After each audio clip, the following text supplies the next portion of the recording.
আমরা আজকে এ to Z Aries masking সম্পর্কে জানব। তো এখানে তিনটি আইকন দেখা যাচ্ছে। একটা হচ্ছে কন্টিনিউয়াস, ওয়ান্স, ব্যাকগ্রাউন্ড সস। তো আমরা শুরুতে কন্টিনিউয়াস দেখব। তো এই স্যাম্পলটা হলো লেয়ার। লেয়ার আমি একটা কপি করলাম, এখানে একটা ব্যাকগ্রাউন্ড নিলাম। ব্যাকগ্রাউন্ডে একটু ডার্ক এবং ব্ল্যাক কাছাকাছি রাইখা একটা ব্যাকগ্রাউন্ড দিলাম। তো সেক্ষেত্রে আমি ব্যাকগ্রাউন্ড ইরিস টুলে সিলেক্ট করলাম, কন্টিনিউয়াস ক্লিক করলাম। এটা হচ্ছে গ্রেডিয়ান যেরকম হয় ওরকম। তো আমি এখানে ডিফল্ট কালার এবং ফরগ্রাউন্ড কালার, মানে ডিফল্ট কালারগুলো একটা ব্ল্যাক একটা হোয়াইট রাখতে হবে। একটা হলো ব্যাকগ্রাউন্ড কালার আর একটা হলো ফরগ্রাউন্ড কালার। তো আমরা একটু ডার্ক করে নিতে পারি, কার্ভ করে, একটু কার্ভ করে ডার্ক করে নিলাম। দেন আমরা ডিফল্ট কালার ব্ল্যাক আছে, ব্ল্যাক এবং হোয়াইট। তো আমরা এখান থেকে কালার সস সিলেক্ট করলাম।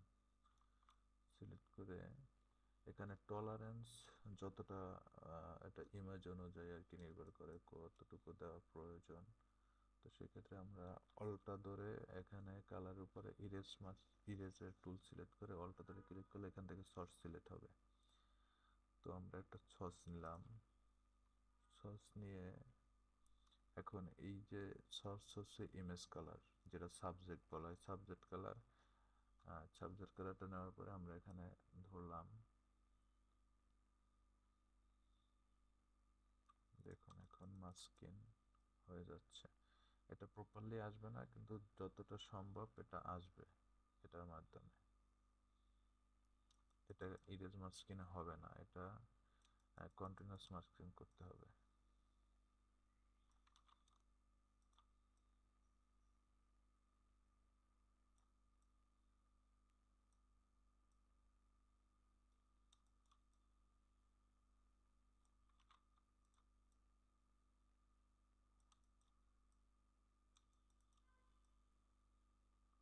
এভাবে করতে হবে।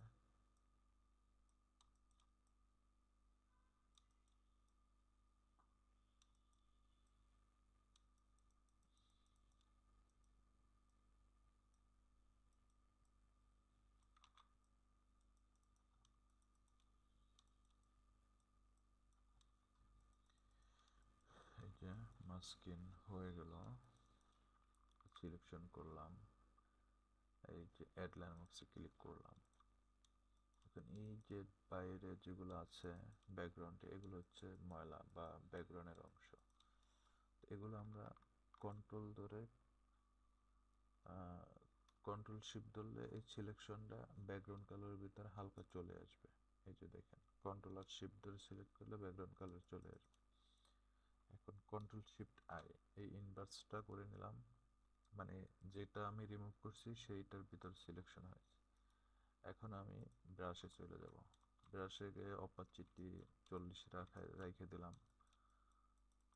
দেন আমরা এটারে, এটা ডিফল্ট কালার। অবশ্যই রিমুভের ক্ষেত্রে ব্ল্যাক, এবং আপনি যদি কোনো কিছু যোগ করতে চান অবশ্যই সেটা থাকবে হয়। তো আমরা ব্ল্যাক থেকে একটা ঘষা মাজা করলাম।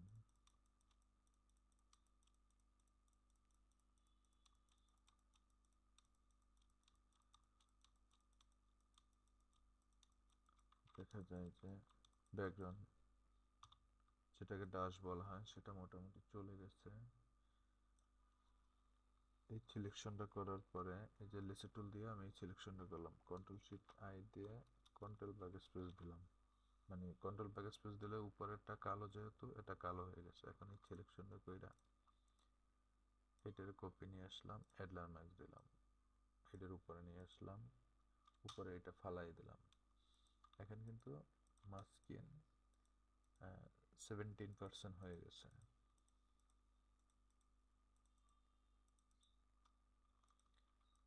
70% হয়ে গেছে। এখন আপনি ব্যাকগ্রাউন্ড চেঞ্জ করে দেখতে পারেন যে প্রপারলি 70% হয়ে গেছে।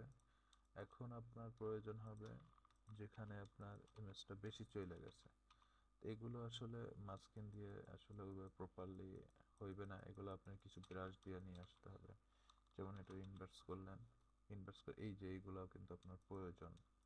তো ব্রাশ নিলেন, ব্রাশ নেওয়ার পরে এটারে এই যে, যেহেতু বলছিলাম যে রিমুভ করার ক্ষেত্রে যেহেতু আমি কুইক মাস্ক করছি, কন্ট্রোল কিউ দিলে কুইক মাস্কের কালার এখান থেকে আপনি যে কোনো কালার দিতে পারবেন। যদি এটা রিড দিতে চান রিড দিতে পারেন। ওকে,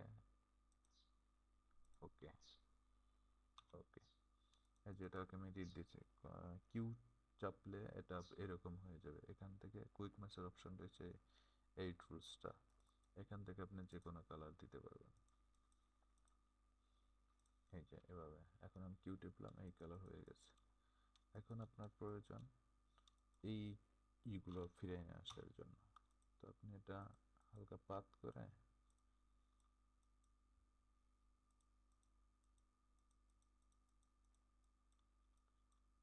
ফেদার দিয়ে এভাবে নিয়ে আসবেন। এ হচ্ছে পাত।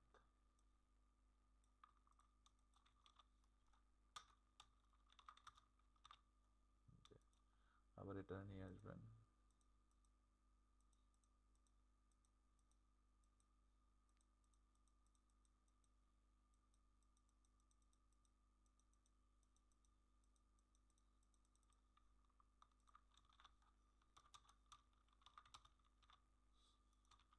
এই যে দেখুন, এটাকে আমি ডিজেবল করে দিলাম, মানে ডিলেট মার্কসটা করে আবার মার্ক যুক্ত করে দিলাম, কন্ট্রোল আই দিলাম, তাহলে হলে আউটলাইনটা সিলেকশন এলাম। এই যে দেখুন, এভাবে আপনার পাত করে করে বা অথবা ব্রাশ করে এভাবে কন্ট্রোল শিফট আই, তাহলে আমার এই ব্যাকগ্রাউন্ডটা সিলেকশন ধরবে। যে দেখুন,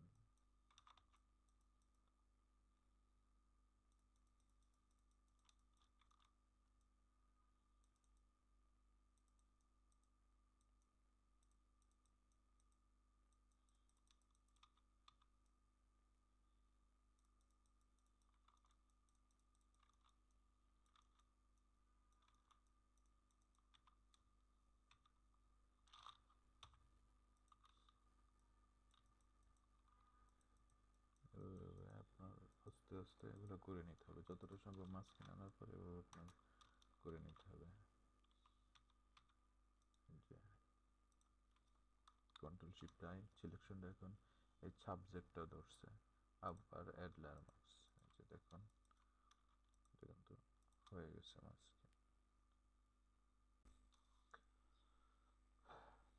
যে আমরা কন্টিনিউয়াস মাস্কিং দেখলাম, কন্টিনিউয়াস মাস্কিং সম্পর্কে ব্যাপারে একটু বিস্তারিত বলি। যেমন এটা হলো গ্রেডিয়ান ট্যাগ।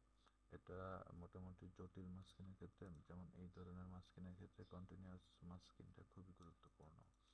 হয়তো এগুলো কিন্তু নর্মালি মাস্কিং আনা সম্ভব না, কিন্তু কন্টিনিউয়াস মাস্কিনে মোটামুটি কাছাকাছি নিয়ে আসলে বাকিটুকু আপনার হয় ব্রাশ করে দিতে হবে, না হয় আপনার হাতে করে নিতে হবে।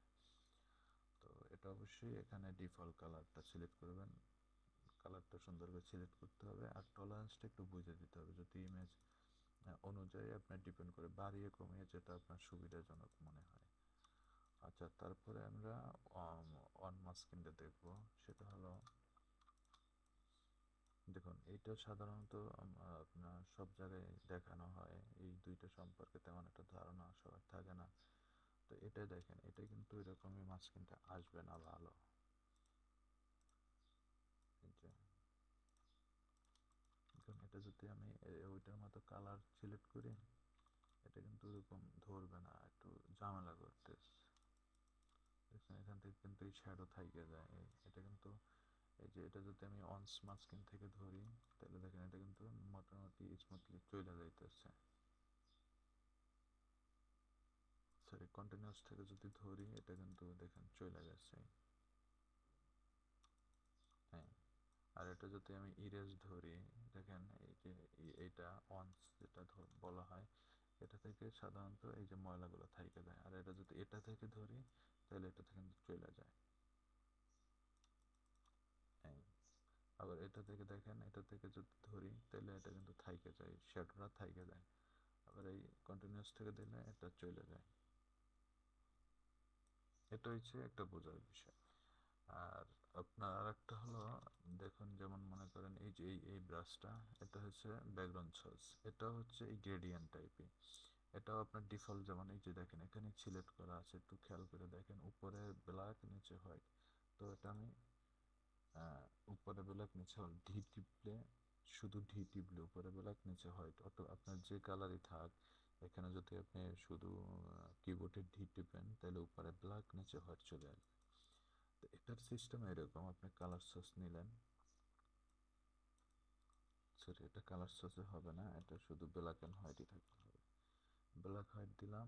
এখন দেখেন এই যে সরি ইয়েস মাস্কিনে, এটা আসলে এটা টলারেন্স অনেক ভাড়াই রাখতে হবে, এটা 60-70 এরকম দিতে হবে, তারপরে এই মাস্কিনটা করতে হবে। দেখছেন এটা হলো আপনার মাস্কিং করার পরে যদি কোনো জায়গায় দেখা যায় যে একটু হোয়াইট থেকে যায়, এটা হচ্ছে এই আইকনটা হচ্ছে হোয়াইট রিমুভের ক্ষেত্রে।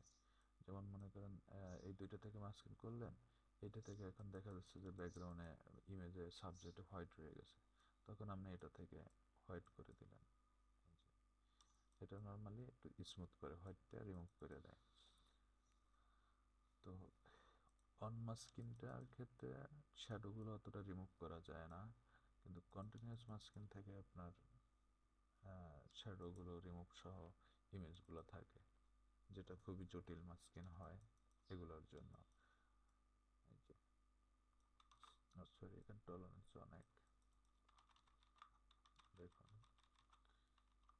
এই দুইটা মাঝখানে খুবই গুরুত্বপূর্ণ, আর এইটা হচ্ছে এই দুইটা আইকনে মাঝখানের জন্য খুবই গুরুত্বপূর্ণ। সাধারণত আমরা এইটা খুব মানে সব জায়গায় মানে দেখে থাকি বা সব ভিডিওতে পাই, কিন্তু এইটা সম্পর্কে তেমন একটা ভিডিও নাই। এই যে আইকনটা, এটার নাম হচ্ছে কন্টিনিউয়াস। আর এই যে ব্যাকগ্রাউন্ড সোর্সের ক্ষেত্রে যদি আপনার ব্যাকগ্রাউন্ডে সাবজেক্টে যদি হোয়াইট থাকে, যেমন মডেল ইমেজ করলেন হোয়াইট ব্যাকগ্রাউন্ড, কিন্তু আপনার হোয়াইট রয়ে গেছে, সেক্ষেত্রে আপনি হোয়াইটটা রিমুভ করার ক্ষেত্রে এইটা ব্যবহার করবেন। সেটা এটার হলো টলারেন্স অবশ্যই সাইডের উপরে রাখতে হবে, আর এখানে আপনার সাইজটা মোটামুটি থাকলেই হবে, কিন্তু হার্ডনেস একবারে জিরো থাকতে হবে। এইটার ক্ষেত্রে কিন্তু হার্ডনেসটা সবসময় মাস্কিং করার ক্ষেত্রে আমরা হার্ডনেস 100 বা 70 এরকম আর কি দিয়ে থাকি।